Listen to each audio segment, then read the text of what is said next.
پر جنوب والے دشمن کا رخ کیا، کیونکہ ادھر سے سائڈ سیف ہو چکی تھی کہ مشرکین مکہ ساتھ نہیں دیں گے اور ہمارے پہ اٹیک نہیں کریں گے۔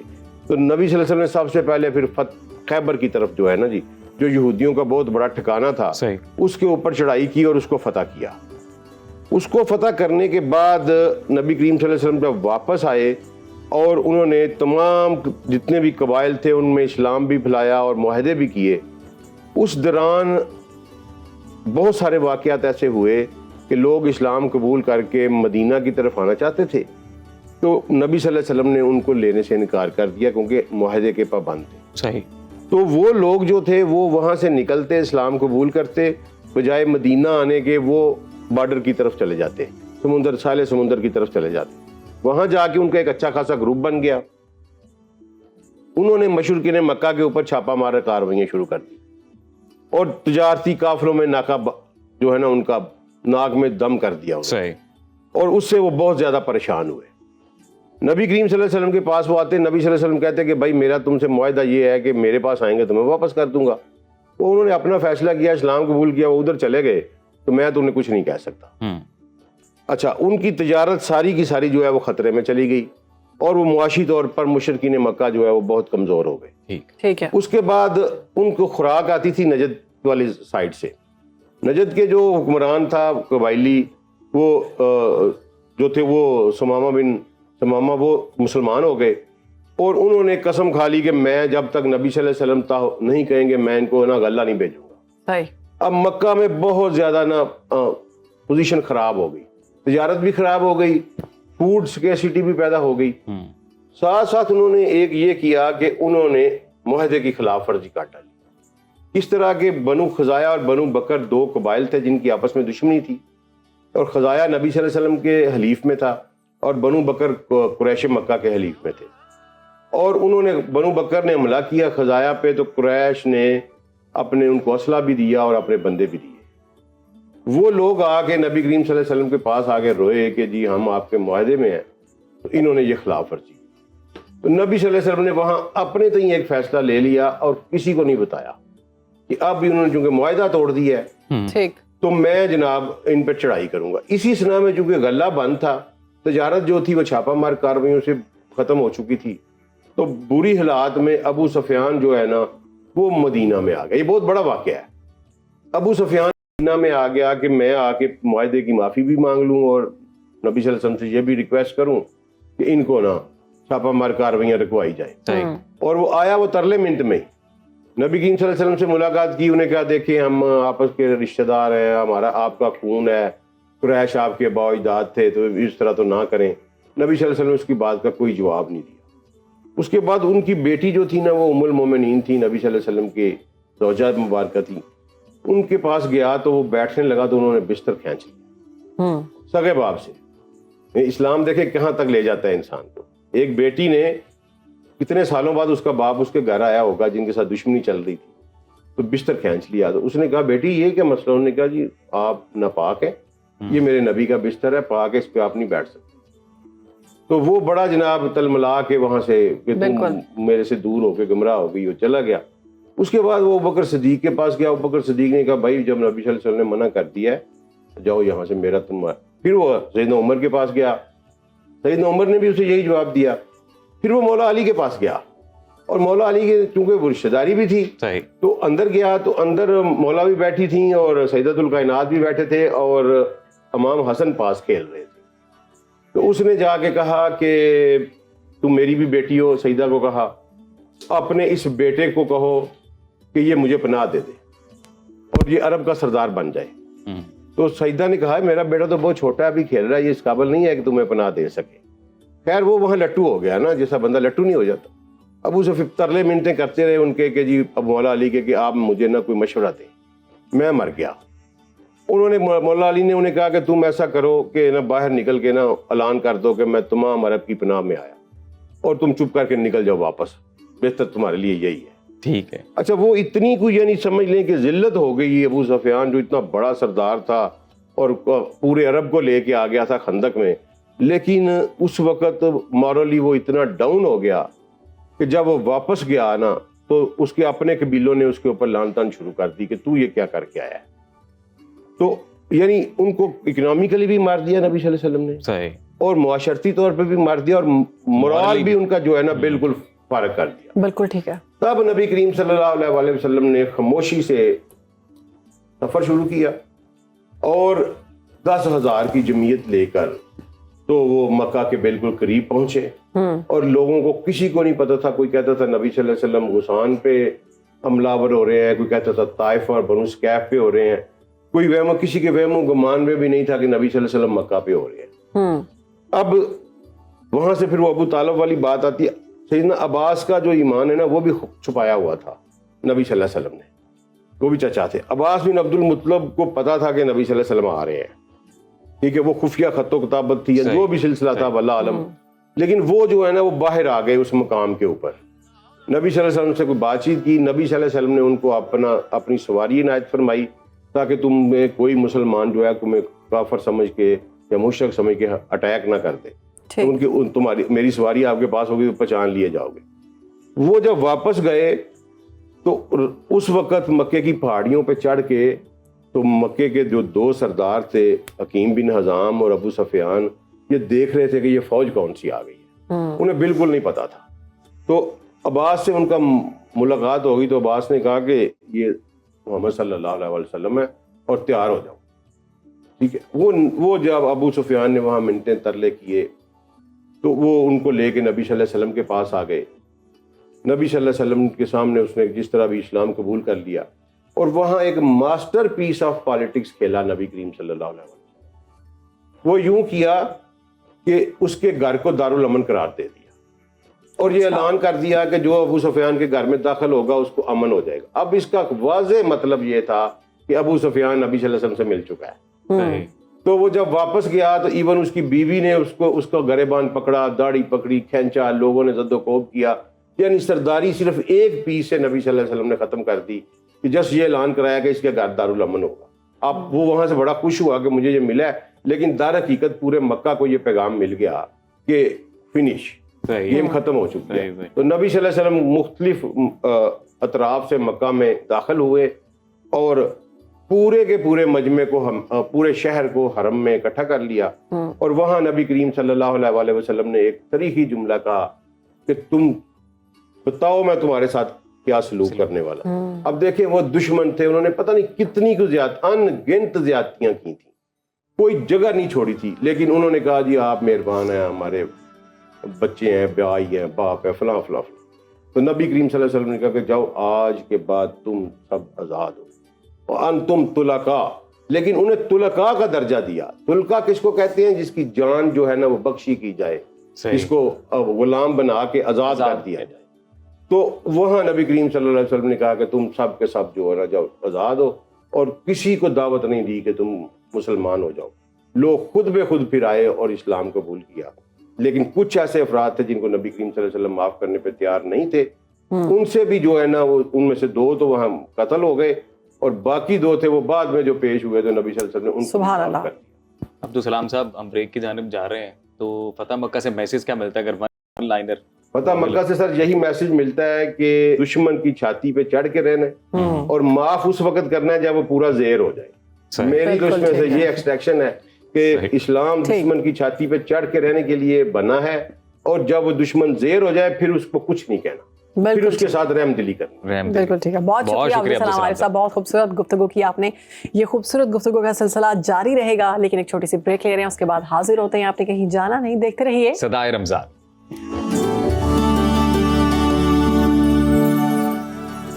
ویلکم بیک کرتے ہیں آپ کو صدائے رمضان میں. آگے بڑھیں گے, بات کریں گے کچھ صحت کی اور سہولیات کی. تو انڈس اسپتال کی انسانیت کے لیے خدمات بے مثال ہیں. یہ اسپتال تقریباً گزشتہ 17 برس سے ملک بھر میں مستحق اور ضرورت مندوں کو مفت علاج فراہم کرنے کے لیے پیش ہے. مخیر حضرات اور عوام کے دیے ہوئے عطیات اور زکوٰۃ سے انڈس اسپتال ہر ماہ تقریباً 5 لاکھ مریضوں کو علاج معالجے کی مفت سہولیات فراہم کر رہا ہے.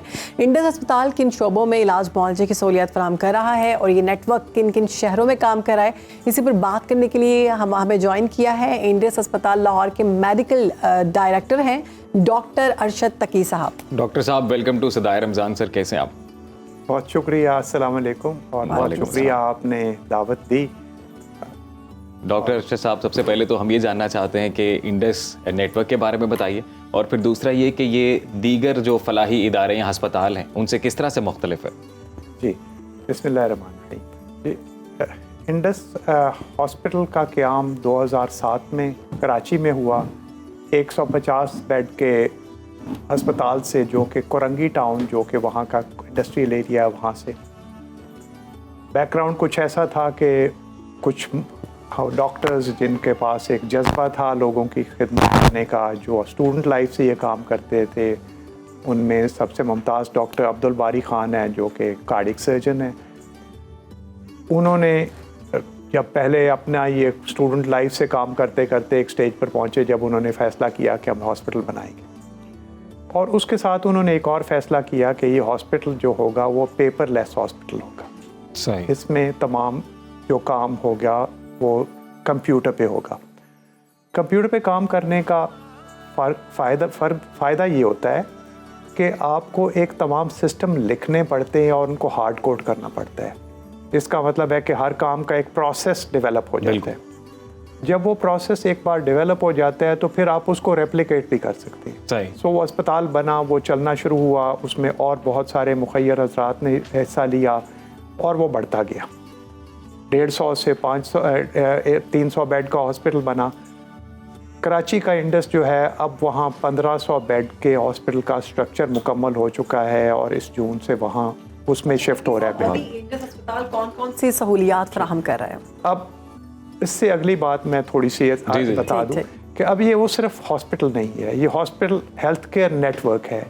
نیٹ ورک کا مراد ہے کہ وہ سٹارٹ کرتا ہے بالکل کمیونٹی ہیلتھ سروسز. صحیح.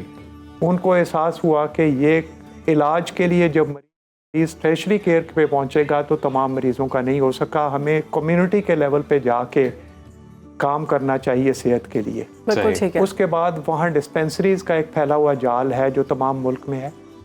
اس کے بعد ایک سیکنڈری کیئر ہاسپٹلس ہیں اور ٹرشری کیئر ہاسپٹلس ہیں. بالکل ٹھیک ہے. جو ٹرشری کیئر ہاسپٹلس ہیں وہاں پہ اعلیٰ معیار کی ہر قسم کی سہولیات دی جا رہی ہیں. کراچی والے میں، کراچی کے علاوہ مظفر گڑھ کے اندر ایک ہاسپٹل ہے جو Indus health care network چلا رہا ہے، جو اصل میں پنجاب گورنمنٹ کی ملکیت ہے، جو کہ پنجاب گورنمنٹ کو کراچی نے ٹرکی نے طیب ارتگان ہاسپٹل کے نام سے بنا کر دیا تھا، جو پنجاب گورنمنٹ نے کہا Indus health care network کو آپ چلائیں. وہ بھی اسی طرح 150 سے چلا تھا، اور 400 بیڈ کا اسپتال جو کہ مظفر گڑھ کے مضافات میں اس علاقے میں پاکستان کے بہترین اسپتالوں میں سے ایک ہے. اس کے علاوہ جو اور ڈسپینسریز کے علاوہ کچے کے علاقے میں بوٹ ڈسپینسری، وہ علاقہ جہاں پہ کہ آپ کو معلوم ہے کہ لوگوں کو پہنچنا مشکل ہے اور لا اینڈ آرڈر بھی ہے، وہاں وہ بوٹ ڈسپینسریز کام کر رہی ہیں. بورڈ ڈسپینسری وہ مکمل ایک چلتا پھرتا سے دریائے سندھ کے اندر اسپتال ہے. سہولیات کون کون سی ہیں جدید؟ جو بڑے اسپتال جو ٹرشری کیئر ہاسپٹل ہیں، مثلا کراچی والا جو ہاسپٹل ہے وہاں تو تمام سہولیات ہیں. وہاں پہ ان کا جو خصوصاً بچوں کے کینسر کا، بچوں کا ایک بہت بڑا شعبہ ہے، اور اس کے علاوہ تمام باقی ہر طرح کے امراض کو ٹریٹ کیا جاتا ہے. لاہور کا ہاسپٹل 600 بیڈ کا ہاسپٹل ہے جو کہ فلیگ شپ ہوگا ہاسپٹل اس علاقے کا. اس کو ڈیزائن کیا گیا ہے ایک سنگاپور کی کمپنی نے، اور وہ دنیا کے بہترین جو سٹینڈرڈز ہوتے ہیں GSEI سٹینڈرڈز ان کے مطابق بلڈنگ بنی ہے. اب ان میں سے 600 بیڈ میں سے 100 بیڈ آپریشنل ہیں، اور انشاءاللہ اگلے 1 سال سے کم عرصے میں 300 بیڈ اور آپریشنل ہو جائیں گے، اور انشاءاللہ اگلے 2 سال کے اندر 600 بیڈ مکمل. وہاں پہ کسی چیز کے کوئی پیسے نہیں لیے جاتے؟ وہاں انڈس ہاسپٹل کے کسی علاقے میں کوئی کیش کاؤنٹر نہیں ہے. کسی مریض سے کوئی نہ سوال پوچھا جاتا ہے. کیا بات ہے. صرف اتنا ہوتا ہے کہ شروع میں فلٹر کیا جاتا ہے کہ کیا یہ پیشنٹ مستحق زکوٰۃ ہے، تاکہ جو مخیر حضرات دیتے ہیں وہ بعض اوقات کہتے ہیں کہ یہ زکوٰۃ کا پیسہ ہے، کچھ لوگ کہتے ہیں یہ ڈونیشن ہے، سو وہ اس کو انٹائٹلمنٹ کرنے کے لیے. لیکن پیشنٹ کو ٹریٹمنٹ دیتے وقت یہ کوئی سوال نہیں ہوتا. اور ڈاکٹر صاحب جو لاہور میں آپ کا ہاسپٹل ہے ابھی، یہ پنجاب میں پہلا ہاسپٹل ہے؟ پنجاب میں جی نہیں، پنجاب میں انڈس ہاسپٹل کا اپنا پہلا ہاسپٹل ہے، لیکن اس سے پہلے پنجاب گورنمنٹ کے، جیسے میں نے عرض کی، مظفر گڑھ میں ایک ہسپتال چلا چکے ہیں. اس کے علاوہ ملتان میں Multan institute of kidney diseases ہے جو کہ انڈس ہاسپٹل ہی رن کر رہا ہے, وہ صحیح. تمام انڈس ہاسپٹل کے سسٹمز کے تحت ہو رہا ہے. اس کے علاوہ 5 اسپتال لاہور کے اندر جو کہ تحصیل ہیڈ کوارٹر کے لیول کے ہاسپٹل تھے, مناواں, سبزہ زار, بیدیاں, رائیوٹ, یہ تھے جن کو کہ انڈس نے چلایا, ان کے تمام سسٹم بنائے اور اب گورنمنٹ نے واپس. اور ڈاکٹر صاحب آپ کی کوئی ویب سائٹ, کوئی پورٹل اس طرح کا اویلیبل ہے جہاں سے جو متاثرین جو مریض ہیں, ہاسپٹل کا نیٹ ورک کا پورٹل بھی ہے, ویب سائٹ بھی ہے, وہاں سے پتہ چل جائے گا کس کس علاقے میں, وہاں پہ تمام نقشہ موجود ہے جہاں پہ کہ کس کس علاقے میں کون کون سی کوئی مستحق افراد اپنا علاج کروانا چاہ رہا ہے تو پروسیس کیا ہے, وہ وہاں پر جائے گا, پہلے اس کے بارے میں پورا جان. ایک ڈاکٹر ایک مریض جائے گا, صبح جائے گا, وہ وہاں پہ جاتے ہی جیسے آپ بینک میں جاتے ہیں آپ کو ٹوکن ملتا ہے, آپ اپنا خود بٹن دبا کے اپنا ٹوکن لے لیتے ہیں, ٹوکن نمبر. تو 2 قسم کے مریض ہوتے ہیں, ایک ایمرجنسی اور ایک جو کہ اپنے کولڈ پرابلمس کے لیے جاتا ہے. جو ایمرجنسی ہے اس وقت انڈس ہاسپٹل لاہور میں اسٹیٹ آف دا آرٹ دنیا کے بہترین ڈیزائن کے مطابق ایمرجنسی بنی ہے. جاتے ہی پہلے منٹوں کے اندر اس کا اس کو کہتے ہیں ٹریاج ہو جاتا ہے. ٹریاج سے مراد ہے یہ دیکھ لیا جاتا ہے ایمرجنسی کی کیا نوعیت ہے. صحیح. اس میں اگر وہ ایمرجنسی ارجنٹ ہے کہ لائف تھریٹننگ ہے تو وہ فوراً اس کو آپ اس علاقے میں جو ریسسٹیشن کا ہے وہاں چلے جاتا ہے.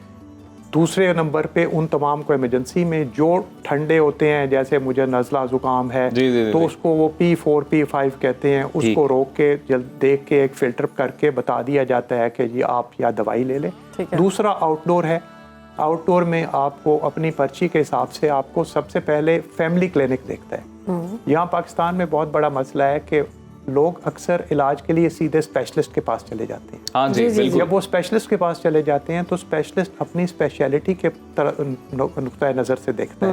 اس میں بہت ساری بیماریاں مس ہو جاتی ہیں اسپیشلسٹ کے. ڈاکٹر صاحب آپ نے بڑے بہترین یہاں پہ ہر مریض پہلے فلٹر کلینک میں جاتا ہے. اگر آپ ون لائنر یہ بھی بتا دیں کہ جو مخیر حضرات یا وہ تمام لوگ جو اس کار خیر میں حصہ ڈالنا چاہتے ہیں, اسکرین پر چل رہا ہے نمبر اور ویب سائٹ, جو حصہ ڈالنا چاہتے ہیں وہ یہاں پر رابطہ کر کے وہ ڈال سکتے ہیں. جی اس میں مختلف طریقے ہیں. آپ جائیں, آپ اپنا ویسے حصہ ڈال دیں, آپ کسی خاص مقصد کے لیے دینا چاہتے ہیں دے دیں. اب یہ پروجیکٹس ہیں ان کے لیے دے سکتے ہیں. جیسے ابھی آپ زکوٰۃ بھی دے سکتے ہیں, آپ زکوٰۃ بھی دے سکتے ہیں, صدقات بھی دے سکتے ہیں. ٹھیک ہے. اور اس کے علاوہ آپ یہ بھی کہہ سکتے ہیں کہ ہمارا یہ پیسہ مثلاً یہ اکوپمنٹ خریدنے کے لیے یا اس پرپز کے لیے دیا جائے. ڈاکٹر ارشد تقی صاحب بہت شکریہ سر آپ کے وقت کا, اور بہت بڑا کام کر رہے ہیں آپ کے اس نیٹ ورک. میں تو ایک چھوٹا سا حصہ ہوں جی, نیٹ ورک تو بہت سارے لوگوں نے, لیکن بڑا شاندار. ہماری دعا ہے کہ یہ اور اس سے بڑا ہو کر سامنے آئے یہ سارا سلسلہ. بریک شامل کرتے ہیں جی, بریک کے بعد واپس آئیں گے, دیکھتے رہیے صدائے رمضان. Welcome back after the break. جی پروگرام میں آگے بڑھتے ہیں, بات کرتے ہیں پاکستان کے ہیروز کی. تو اس وقت ہمارے ساتھ موجود ہیں صدارتی ایوارڈ برائے حسن کارکردگی اور فخر پاکستان عرفان محسود صاحب, جن کا تعلق KP کے ضلع جنوبی وزیرستان سے ہے. انہوں نے 8 سال کے کم عرصے میں گینیز ورلڈ ریکارڈ کی سینچری مکمل کی ہے اور وہ 100 گینیز ورلڈ ریکارڈ بنانے والے پہلے پاکستانی بن گئے. عرفان محسود نے اب تک امریکہ اور برطانیہ سمیت 16 ممالک کے ورلڈ ریکارڈ توڑ کر عالمی سطح پر پاکستان کا نام فخر سے بلند کیا ہے. اور اس کے ساتھ ساتھ عرفان محسود کے 16 شاگرد بھی گینیز ورلڈ ریکارڈ بنا چکے ہیں. کیا بات ہے. تو عرفان صاحب اس وقت ہمارے ساتھ ہیں, آپ کو خوش آمدید کہتے ہیں. سب سے پہلے تو آپ کو بہت بہت مبارک ہو, آپ نے پاکستان کا نام روشن کیا, سر بلند کر دیا. اب یہ بتائیے کہ سفر شروع کیسے ہوا آپ کا اور کتنی محنت کرنی پڑی؟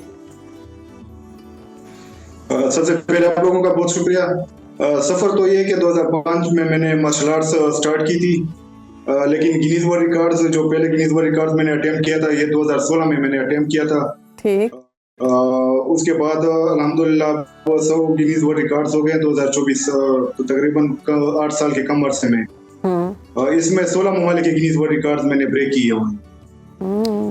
عرفان صاحب آپ نے کن کن کیٹیگریز میں یہ ورلڈ ریکارڈ بنایا ہے اور سب سے زیادہ ریکارڈ کس کیٹیگری میں بنایا ہے؟ یہ مارشل آرٹس اور فٹنس کی کیٹیگریز ہیں. اس میں میں نے گینیز ورلڈ ریکارڈز بریک کیے ہیں. سب سے زیادہ جو گینیز ورلڈ ریکارڈز ہیں یہ پش اپس کیٹیگریز میں اور 46 پش اپس کیٹیگریز کے گینیز ورلڈ ریکارڈز میں نے بریک کیے ہوئے ہیں. اس میں سب سے ٹف جو گینیز ورلڈ ریکارڈز ہیں وہ میں نے 2 جو 200 پاؤنڈ وزن کے ساتھ پش اپس کیے ہیں